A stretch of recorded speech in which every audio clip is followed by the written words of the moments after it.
everyone, and welcome to the Affinity podcast. Today, we're going to be talking about feeding quality leads into the sales funnel.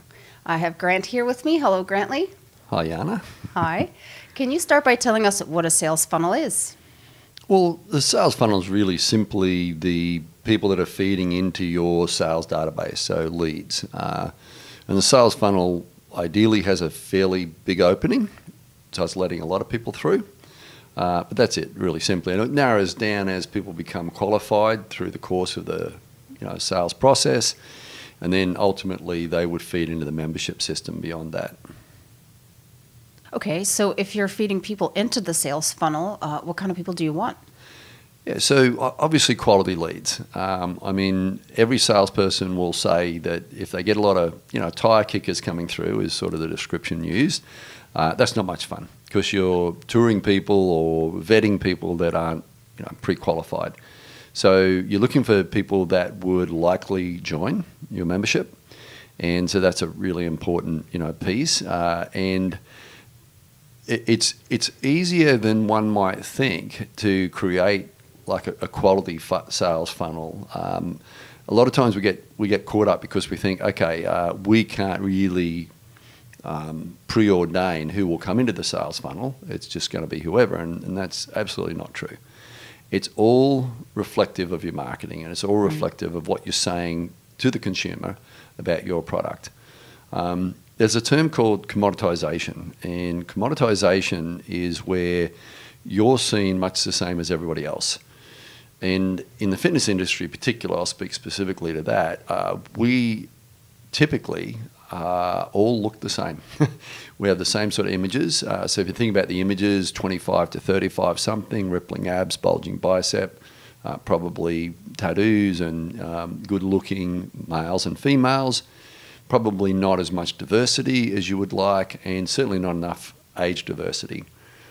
So if you talk about being a commodity, most of the marketing the fitness industry does is commoditizing itself. So it's essentially saying this is who goes to a health club, therefore if you fit in that category you might like to go to a health club. So why does that happen? That comes about for a bunch of different reasons. First one is aspirational. People think that everybody wants to look like that, and that's probably true. Most people want to look slimmer, trimmer, tauter, and terrific. That's not really a word, is it? It is now. Yep, apparently. But the truth is that most people look at themselves pretty realistically or even unrealistically when they look at themselves in the mirror and can never imagine themselves looking like that. I'm definitely one of those people. I'm a middle-aged lady who has had 2 kids, and I don't think I've ever been happy with my body in my life. That's a whole other conversation. But I look at those images, and they intimidate me. And I have been in and around the fitness industry for the last 20 years. And I actually avoid health clubs for those reasons, because I walk in there, and I'm intimidated when I see a bunch of 20-something-year-olds. They just remind me of what I don't like about myself, to be honest with you. And maybe part of that is on me. But also, Look, here's the truth. We often aspire to look like that body beautiful, that airbrushed, person we see on Vogue or on men's magazines or whatever. But in real truth, we look at ourselves in the mirror and we can't see ourselves, we can't place ourselves in that space. And equally, we don't want to be standing next to that person on the treadmill. And that's the greatest truth, is that if that person looking at that ad looks at it in, what they're going to do, they're going to look at that ad and go, oh my goodness, yeah, look, that's lovely, but I'm not going there. Well, what's really interesting is that I'm one of these people that looks at the ad and gets intimidated, but then you actually walk into the health club and it's really not that much like the stuff you see in the images. You do feel comfortable, and it's literally just a matter of walking through the door. So why put that barrier for people to get them in through the door when all it takes is a different image? Because the different image actually does reflect the reality of a lot of the health clubs. I mean, there are ones that are specifically for the bodybuilders and that maybe is not for you, but a lot of them are for for regular, normal people. So really, there's a disconnect, isn't there? Yeah, it's true. And particularly with a lot of the 24-hour clubs, they're relatively unintimidating. And clubs in general are unintimidating when you get there, but it's sort of getting through the door. I interviewed someone the other day, and she was describing how much she had to build herself up, and it took her months to literally walk through the doors of her first health club, which was in Brisbane, in Australia. And when she walked through the doors of that health club, she was so intimidated, yet she knew she had to change something, and so she'd built up enough sort of willingness and enough gumption to go and do that. But what she described was what we're describing here, is that most people are really in fear of entering into that environment where they're surrounded by, theoretically, rippling abs and bulging biceps. So those images of those 25 to 35 something beautiful people are really doing the opposite of what we want to do. We want to widen that sales funnel and bring quality leads in. And one thing I'll say about the quality of leads is, when we're fighting over that narrow demographic and those people that normally go to health clubs, oftentimes they're shopping for the best deal, because in actual fact, they're happy to go anywhere. Treadmill's a treadmill's a treadmill to many of those people. As long as they've got the equipment they need, they'll go to the next club, the next shiny club. Whereas the people that we're talking out on these margins, and they're big margins, those people often cannot find another solution if there's not that place that they feel comfortable. But again, the imagery, like just to close that point, the imagery is so important. And I'll talk a little bit more about what I describe as a stable market later. But if we could just broaden it to, maybe we don't have to go younger if we're at 25, logically, unless you do like to attract teens, and that's fine, that's great. But you definitely need to go older, and you definitely need to go with a variety of body shapes. These days, most designer, or most clothing manufacturers, most shops that deal with clothing are featuring plus size models. And there's a reason for that, because a lot of people out there fit into that category, and they are consumers. That's right. As you start talking about this, I feel like we're opening up a can of worms, because to me, I now go back, my mind goes back to your original brand identity, like just where you start with who are you even trying to attract? Who is your target demographic? And based on that, then your funnel needs to open, your imagery needs to follow, your messaging needs to follow. And that's the kind of culture you're going to have within your business. And so it really starts with, at the very beginning, like just really trying to wrap your head around, who do you want to be and who do you want to serve, and being really clear about that, and then following through really consistently and authentically too. Yeah, Yanni, you're absolutely right. And I think we do need to be clear in who we're aiming to attract. And to be honest, if our goal is to attract the body beautiful set, so those people that do fit into that stereotype, that's great. But what I will say is it's a pretty narrow niche, so it's a pretty narrow funnel. Whereas if you are willing to attract and bring in more and more people of various body types, various ages, various demographics, your funnel opens up. So really what I'm talking about here is bringing people into the funnel who wouldn't normally be attracted into a health club. I talk a lot about the interested deconditioned, or the uninitiated believers, and that's a whole topic unto itself. But those are the sort of people I'm describing. And also this stable market I mentioned before, the stable market is the older market, and it is this market of people that have settled. And I don't mean settled for life, but they typically have probably the last home they're going to live in.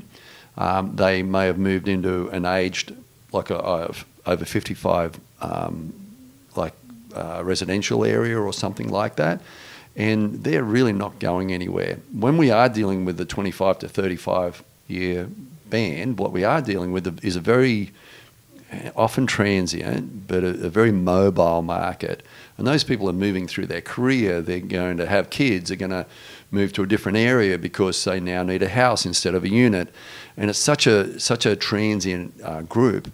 And where I'm going with the stable market is those people usually are going to stick around. So if they find a club or a business that they like and they find they get value from, they're sticking around and they are very, very stable. So I'm a big proponent for, moving into that older set, and it's not simply because I'm entering that age group, right?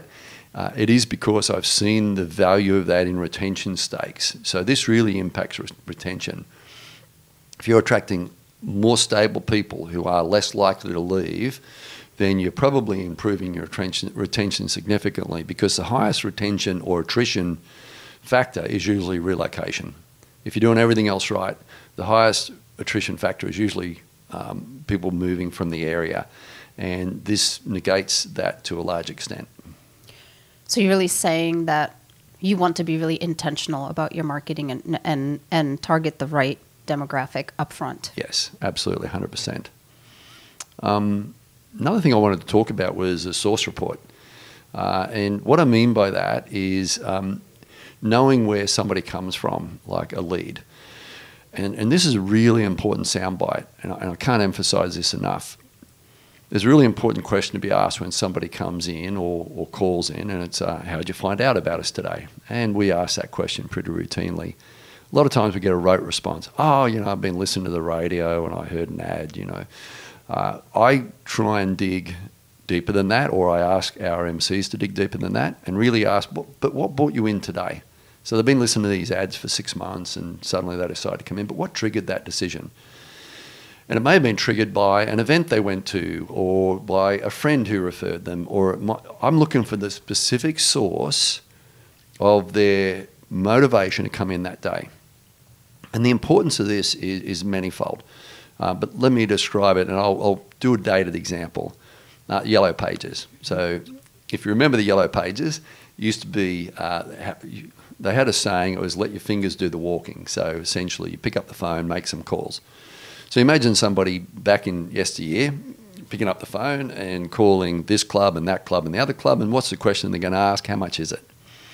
And the truth is, a lot of times, if the salesperson or the membership person gives out the price, they're going to vote on the price, because they have no idea how different your club is to the next club. They're just comparing price. And so we would have a lot of leads come through the yellow pages, and we'd have very, very few sales. And we would invest a lot of money, and I'm talking tens of thousands of dollars on yellow pages ads, and we would get about a 2% pickup on those ads. And I'm suggesting we do that on all our media sources, because we're asking two things when we do the source report. The first thing is, why'd they inquire? Okay, that's really important data. But secondly, what happened on the basis of that inquiry? Did they join or not? And it'll tell you whether certain sources are a waste of your money, because maybe, for example, and this is not a good example, but I'll just say, like, let's say your Instagram ads get a lot of traction with people, but you don't get a lot of sales. So what you're looking for is, where do I get my best bang for my buck? But again, the other thing is, what we're doing is then channeling good leads into that funnel for the sales team, which was the whole premise of this conversation, is how do we develop and drive quality leads into that funnel, so that instead of that salesperson touring person after person after person from a source that doesn't generate great sales, they'd be better off touring only a couple of people and making those sales. So instead of having a lot of quantity but not a lot of quality, I'm suggesting that we aim for quality first, and quantity will come. So can you talk a little bit about where referrals play into this equation? Yeah, it's a great question. In the big scheme of quality leads, referrals are probably the best. And the reason they're so good is that trust equation. So again, coming back to the NPS that we do at Affinity OS, what we're asking is, what is your likelihood to recommend this business to a friend or a family member? And you can imagine, if somebody gives us a high likelihood to do that, then they're probably a good referee. They like the club, they're very likely to recommend it to friends and family members and endorse it. And that endorsement brings with it a lot of trust. And so you overcome one of the biggest barriers in sales, that the person walks through with a little bit of trust already established. Now, when a person walks through the doors, a lot of times they're very intimidated, because sales, just by the nature of sales, they are afraid of being like hammered into a sale and making a decision and making a poor decision. Whereas with a referral, you're often getting somebody who is pre-prepared, if you will, to actually give you a little bit more leeway, a little bit more trust. It really just does come back down to that. So in terms of great sources for the sales funnel, referrals to me is number one. It is also by far the number one source for the fitness industry and for most industries is referrals.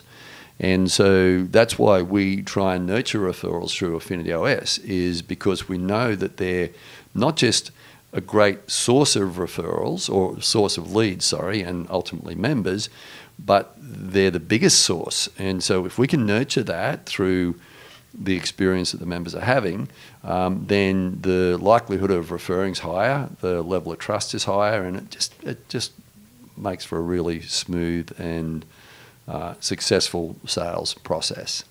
So if a membership-based company wants quality leads, they need Affinity OS, yes? Yeah. Look, I think any company is going to want something like Affinity OS. One advantage, and yes, I'm going to shamelessly plug Affinity OS here. The one advantage is that we really look at both ends of the equation with Affinity OS, and there's no other software platform that does that. We're looking at what's happening on the team experience, and that really determines what's happening at the member experience. Measure both of those things, and it's a powerful tool. It's also a great tool because it bubbles themes to the top and sentiment to the top, so we can see, what's happening inside the business. We can make, moves to help improve that. One thing I do know, the businesses that use Affinity OS definitely have improved sales, definitely have improved referrals, and actually I probably should put that around the other way, because it's mainly through improved referrals that they're getting improved sales and retention. Yeah. For people who haven't listened to our first episode, in which you talk a lot about the Affinity formula, which the Affinity OS system is based on, can you just quickly review the philosophy of all of this information you're sharing? Sure. So it's in my book, Affinity Principle. What I describe there is that great leadership leads to a great team experience. Great team experience has a byproduct of great member experience, which equals financial results. And so that formula is really a people-centric formula. And I know people are complex, and people are probably at the heart of most of our management and leadership challenges, but equally people are the secret sauce. And without them, businesses don't thrive. So if we take care of our people, your business will thrive. And it's not complex, but it is difficult. The bigger you get, the bigger your business gets, the more complex it gets, the harder that gets to measure. And that's why Affinity OS was developed. That's really where it came from. Do you have any final thoughts to share today? No, only that salespeople have a very challenging task, and the easier we can make it for them, the more seamless we can make it for them, the better. So all these thoughts are really based around that. Wonderful. Well, thank you for joining us today. We really appreciate it. If you have any feedback or comments, you can reach out to us on social media or leave us a comment, and we hope you can join us next time. Thank you.